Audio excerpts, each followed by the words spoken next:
আমার এই বদনামটা ছড়াইলো কে? কোন হিন্দু, কোন বেঈমান, আমার ভাই মুসলমান, সেই একটা আবেগে ছবি তুলে ছাইরে দিছে। বাস এবার ট্রল চলতেছে, আলেমদের বদনাম, আলেম ভালো না, অমুক হুজুর খারাপ, অমুক হুজুর খারাপ। এইভাবে দোষ খুঁজলে, গ্রামে একটা কথা বলে আমাদের, কম্বল বাঁচলে কিছুই থাকে না।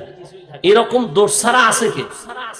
বলেন তো আমার যুবক বাবারা, শিক্ষিতরা, দোষ ছাড়া কে আছে? এভাবে যদি একজন একজন আলেমের দোষ ধরেন তো ইসলাম আর কই?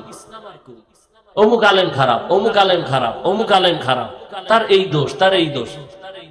আমি মাঝে মাঝে বলি, হিংসা কেমন জিনিস। বাড়ির পাশে প্রতিবেশীর ছেলে গরিব, কিন্তু ছেলের মেধা ভালো, পাশের ঘরওয়ালা বড় লোক, এর সহ্য হয়। একজনে কয়, সাহেব অমুকের ছেলে তো এখন ক্লাস 8-এ উঠে গেছে, দূর বাদ দাও, ও জীবনে কাজে লাগবে না, ও লেখাপড়া কি করবো, পরীক্ষায় পাশ করতো না। উম্মা ফাইনাল পরীক্ষার রেজাল্ট যখন বের হয়ে গেছে, খবর পাইছে যে সে গোল্ডেনে প্লাস। স্যার গোল্ডেনে প্লাস, বাদ দাও, গোল্ডেন পাইলে কি হবে, ওর জীবনে আর চাকরি হবে না। এক পর্যায়ে লেখাপড়া শেষ করে চাকরি হয়ে গেছে, স্যার চাকরি হয়ে গেছে, চাকরি থাকলে কি হবে, বেতন থাকবে না। শুনে না, বেতন হাই স্কেল, কিছুদিন পর কয় বেতন পাইলে কি হবে, বেশি দিন টিকবে না। এই হিংসা দাবানলে সব আমরা আটকায় গেছি। গীবত করতে করতে করতে করতে করতে করতে প্রত্যেকটা মানুষের মুখ দুর্গন্ধময় হয়ে গেছে। এই পরিমাণ দুর্গন্ধ যে মেসওয়াক কেন, ব্রাশ কেন, কোন মেডিসিনে আর মুখের দুর্গন্ধ যাবে না। কারণ গোশত খাইলে মুখে ব্রাশ করা লাগে না, তো গোশত খাইতেই আছে, খাইতেই আছে, খাইতেই আছে, কোনদিন মুখ ধোয় না। অনবরত গোশত খায়, কির গোশত খায়, মরা ভাইয়ের গোশত খায়। জেন্দারটা খাইলে তুই তো মরাটা, মরা ভাইয়ের গোশত খায় বয়ে বয়া। নবীজি বলেন, এক সাহাবী বদনাম করতেছে, গায়ে আরে খেলাও দাও, যে দাঁত খুঁজে, না ওইটা নিয়ে দাঁত খুঁজো কেন, কয় গোশত ঢুকছে দাঁতে। কয় ইয়া রাসূলুল্লাহ, আমি 1 মাস হয়েছে গোশতের লগে দেখা নাই, মাত্র গোশত খাইলা। বলে ইয়া রাসূলুল্লাহ, তার মানে? বলে এই যে তুমি অমুকের বদনাম বললা, আল্লাহর কোরআন মরা ভাইয়ের গোশত খাওয়ার সমতুল্য, খেলাল করো। আল্লাহর রাসূল বলছেন গীবত এটা জিনা করার থেকেও মারাত্মক। উলামায়ে কেরামের ইজ্জত যতদিন থাকবে, উম্মতেরও ইজ্জত থাকবে। উলামায়ে কেরামের সম্মান যদি কমে যায়, উম্মতের সম্মানও কমে যাবে। যেমন কোন বিবাহের অনুষ্ঠানে আসল যিনি বর হন, সে যতটা সম্মান পায়, তার সাথী যাত্রীরাও সে সম্মান পায়। আর সে যেখানে অপমানিত হয়, তার যাত্রীরাও অপমানিত হয়। এ কথাগুলো এই জন্য আমি বলতেছি যে কিয়ামত পর্যন্ত আর কোনোদিন এক মুহূর্তের জন্য নবী আসবেন না। আপনাদের এলাকায় আসেন, কিয়ামত পর্যন্ত নবী আর আসবেন না, সাহাবায়ে কেরাম আসবেন না, আউলিয়ায়ে কেরাম, আইম্মায়ে কেরাম কেউ আসবেন না। কিয়ামত পর্যন্ত এই জাতিকে সঠিক পথের সন্ধান দিবেন, দুনিয়াতে শান্তি, পরকালে মুক্তির পথ দেখাবেন একমাত্র উলামায়ে কেরাম। সমস্ত দুনিয়ার বিধর্মীদের এক কঠিন ষড়যন্ত্র, আমাদের কিছু অন্ধ মুসলমান এরা বুঝে না। ষড়যন্ত্র কি? যে উলামায়ে কেরামের প্রতি যদি মানুষের ঘৃণা জমানো যায়, তাহলে মানুষ আর আলেমকে পছন্দ করবে না, তাদের পেছনে নামাজ পড়বে না, তাদের বয়ানও শুনবে না। তো ইসলাম বন্ধ করে দেওয়াও বলা লাগবে না, অটোমেটিক ইসলাম বন্ধ হয়ে যাবে, দ্বীনের আলো দুর্বল হয়ে যাবে। এ কারণে আলেমদের বদনাম ছড়ানো একটা আন্তর্জাতিকভাবে চক্রান্ত। মূলত আলেমের বিরোধিতা করা ইসলামকেই ছোট করা। এটা অনেকে না বুঝে উল্টা পাল্টা কথা বলে, মন্তব্য করে, লেখালেখি করে। দিন শেষে দেখেন মানুষ যারা একটু দিনের দিকে আকৃষ্ট বা বিধর্মী, সবাই বলে দূর ইসলাম ভালো না, আলেমদের মধ্যে মিলতাল নাই, একে অপরের বিরুদ্ধে। সর্বশেষ দেখা যায় যে ইসলামের উপরে বদনাম চলে আসে। এই জন্য উলামায়ে কেরামের সম্মানের দোয়া করা, আল্লাহ তাদের ইজ্জতকে বেশি বেশি বাড়ায় দেন। আমি আপনাদের দোয়া নেওয়ার পাশাপাশি সংক্ষেপ দু চারটি কথা বলার নিয়তে কোরআনে হাকিমের এক টুকরো আয়াতে কারিমা তিলাওয়াত করেছি, নবীজির হাদিস থেকে একটু হাদিস পড়েছি। ইখলাস রুহানিয়াতের সমন্বয়, সহি নিয়তে, সহি তরিকায়, সহি কিছু কথা বলার মতো, আপনাদেরকে শুনবার মতো দয়াময় আল্লাহ তৌফিক দান করেন। নামাজ যখন চলে তখন দেখলাম মাঠে মানুষ কম। নামাজের পরে এরা কইতো নাইল, এরা জিন না অন্য কিছু, নামাজ পড়ে নাই, কি বিড়ি টানতে গেছিল। আল্লাহ মজলিস কবুল করেন। ইয়া আইয়ুহাল্লাযীনা আমানুত্তাকুল্লাহা ওয়াল তানজুর নাফসুম মা কদ্দামাত লিগাদিন ওয়াত্তাকুল্লাহ। আল্লাহ বলেন, হে দুনিয়ার মুমিন, তোমরা আল্লাহকে ভয় করো, তাকওয়া অর্জন করো, এবং ভবিষ্যৎ তোমার একটা জিন্দেগি আছে, ওই জীবনের জন্য খেয়াল করো তুমি কি সঞ্চয় করেছো, কি অর্জন করেছো। ওয়াত্তাকুল্লাহ, আবার আল্লাহ বলেন আমাকে ভয় করো। ইন্নাল্লাহা খাবীরুম বিমা তা'মালুন, তুমি যা করো এ বিষয়ে আল্লাহ সম্মুখ অবগত। আল্লাহর অজানা কিছু নেই। দুনিয়ার সকলকে ফাঁকি দেওয়া সম্ভব, আল্লাহকে ফাঁকি দেওয়া সম্ভব। নবীজি বলেন, ইত্তাকিল মাহারিম তাকুনা আবাদান নাস, আল্লাহর নিষিদ্ধ জিনিস থেকে নিজেকে বাঁচাও তো মানুষের দরবারে আল্লাহ মর্যাদা বাড়ায় দিবেন। দুনিয়াতে আসছি, একদিন যেতে হবে। যাওয়ার কোন দিনটা আমার নির্দিষ্ট করা আল্লাহ তা লিপিবদ্ধ করে এরপরে পাঠিয়েছেন। আসার পরে লেখেন নাই, লেখার পরে পাঠিয়েছেন। তো বিদায় হতেই হবে, চাইলেও থাকা যাবে না। ভাই ইকো কমাও, ইকো হয় কেন? চাইলেও থাকা যাবে না, যেতে হবেই। হিসাব দুইটা, কি রেখে যাব, কি নিয়ে যাব। যদি কিছু রেখে যেতে চাই তাও দুনিয়াতে অর্জন করতে হবে, সাথে কিছু নিতে চাইলেও দুনিয়া থেকে অর্জন করতে হবে। আর দুনিয়া মাজরাতুল আখিরাত, দুনিয়া হলো আখিরাতের ফসল কামাইয়ের জায়গা। দুনিয়া আল্লাহ কেন দিবেন? আখিরাতের কিছু সম্বল সঞ্চয় করার কাজের জন্য। মূলত দুনিয়া কোনো কাজের জন্য না, দুনিয়া আমাদের জন্য না।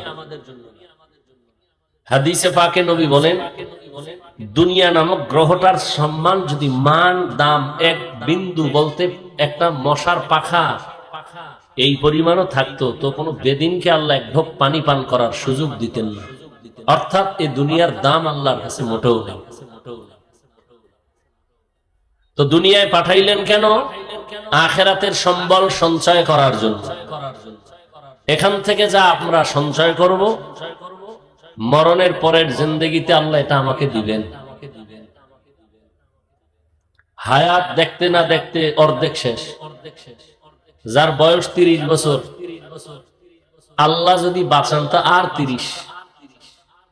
কারণ উম্মতে মুহাম্মদীর হায়াত গড়ে 60 থেকে 70,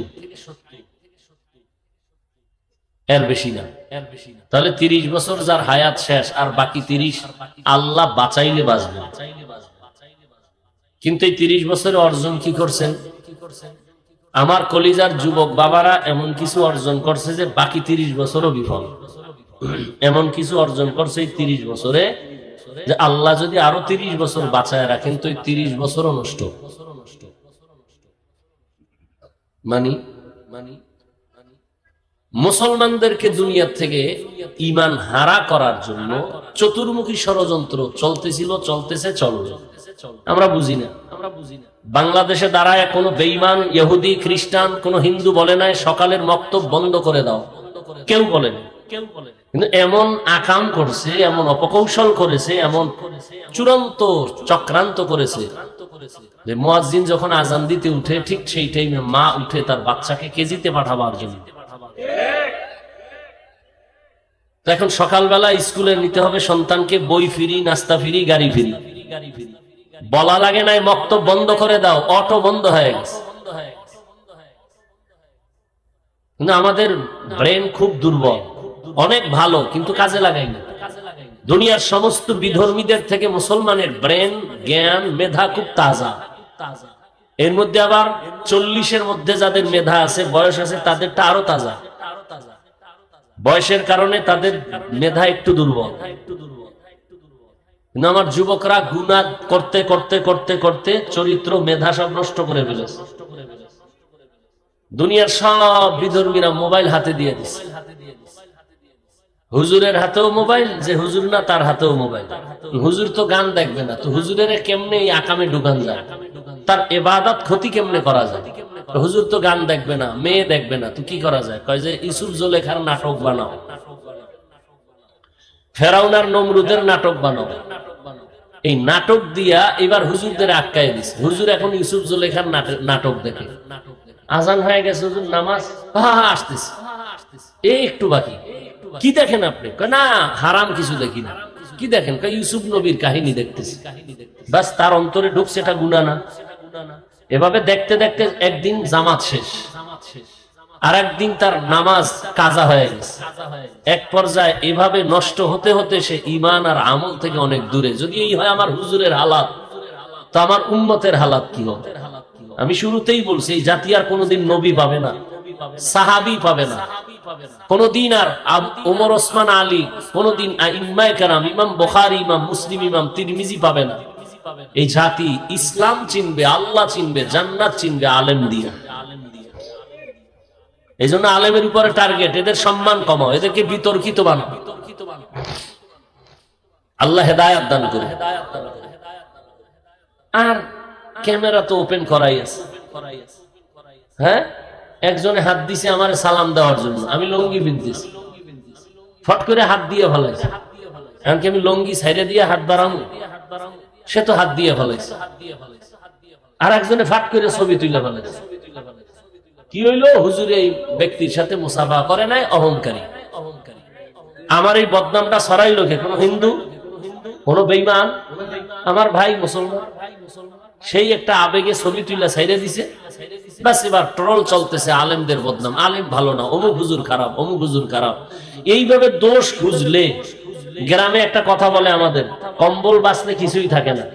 এরকম দোষ ছাড়া আছে কে? বলেন তো আমার যুবক বাবারা, শিক্ষিতরা, দোষ ছাড়া কে আছে? এভাবে যদি একজন একজন আলেমের দোষ ধরেন, তো ইসলাম আর কই? অমুক আলেম খারাপ, অমুক আলেম খারাপ, অমুক আলেম খারাপ, তার এই দোষ, তার এই দোষ। আমি মাঝে মাঝে বলি, হিংসা কেমন জিনিস? বাড়ির পাশে প্রতিবেশীর ছেলে গরিব, কিন্তু ছেলের মেধা ভালো, পাশের ঘরওয়ালা বড় লোক, এর সহ্য হয়। একজনে কয়, সাহেব অমুকের ছেলে তো এখন ক্লাস 8-এ উঠে গেছে, দূর বাদ দাও, ও জীবনে কাজে লাগবে। ও লেখাপড়া কি করবো, পরীক্ষায় পাশ করতো না। ফাইনাল পরীক্ষার রেজাল্ট যখন বের হয়ে গেছে, খবর পাইছে যে সে গোল্ডেনে প্লাস। স্যার গোল্ডেনে প্লাস, বাদ দাও। গোল্ডেন পাইলে কি হবে? ওর জীবনে আর চাকরি হবে না। এক পর্যায়ে লেখাপড়া শেষ করে চাকরি হয়ে গেছে। স্যার চাকরি হয়ে গেছে, চাকরি থাকলে কি হবে? বেতন থাকবে না। শুনে না, বেতন হাই স্কেল। কিছুদিন পর কয়, বেতন পাইলে কি হবে? বেশি দিন টিকবে না। এই হিংসা দাবানলে সব আমরা আটকায় গেছি। গীবত করতে করতে করতে করতে করতে করতে প্রত্যেকটা মানুষের মুখ দুর্গন্ধময় হয়ে গেছে। এই পরিমাণ দুর্গন্ধ যে মেসওয়াক কেন, ব্রাশ কেন, কোন মেডিসিনে আর মুখের দুর্গন্ধ যাবে না। কারণ গোশত খাইলে মুখে ব্রাশ করা লাগে না, তো গোশত খাইতেই আছে, খাইতেই আছে, খাইতেই আছে, কোনদিন মুখ ধোয় না। অনবরত গোশত খায়। কির গোশত খায়? মরা ভাইয়ের গোশত খায়। জেন্দারটা খাইলে তুই তো মরাড়া, মরা ভাইয়ের গোশত খায় বয়ে বয়া। নবীজি বলেন, এক সাহাবী বদনাম করতেছে, ভাই আরে খেলাও দাও, যে দাঁত খুশে, কয় না ওইটা নিয়ে দাঁত খুশো কেন? কয় গোশত ঢুকছে দাঁতে। কয় ইয়া রাসূলুল্লাহ, আমি 1 মাস হয়েছে গোশতের লগে দেখা নাই, মাত্র গোশত খাইলা। বলে ইয়া রাসূলুল্লাহ, তার মানে? বলে এই যে তুমি অমুকের বদনাম বললা, আল্লাহর কোরআন মরা ভাইয়ের গোশত খাওয়ার সমতুল্য। খেলাল করো। আল্লাহ রসুল বলছেন গীবত এটা জেনা করার থেকেও মারাত্মক। ইয়া আইয়ুহাল্লাযীনা আমানু ইজতানিবু কাসীরাম মিনাজ-যন ইন্না বা'দাজ-যন্নি ইসমুন ওয়া লা তাজাসসু ওয়া লা ইয়াগতাব বা'দুকুম বা'যা আইয়ুহিব্বু আহাদুকুম আন ইয়াকুলা লাহমা আখিহি মাইতান ফাকারিহতুমুহু ওয়াত্তাকুল্লাহ ইন্নাল্লাহা তাওয়াবুর রহিম।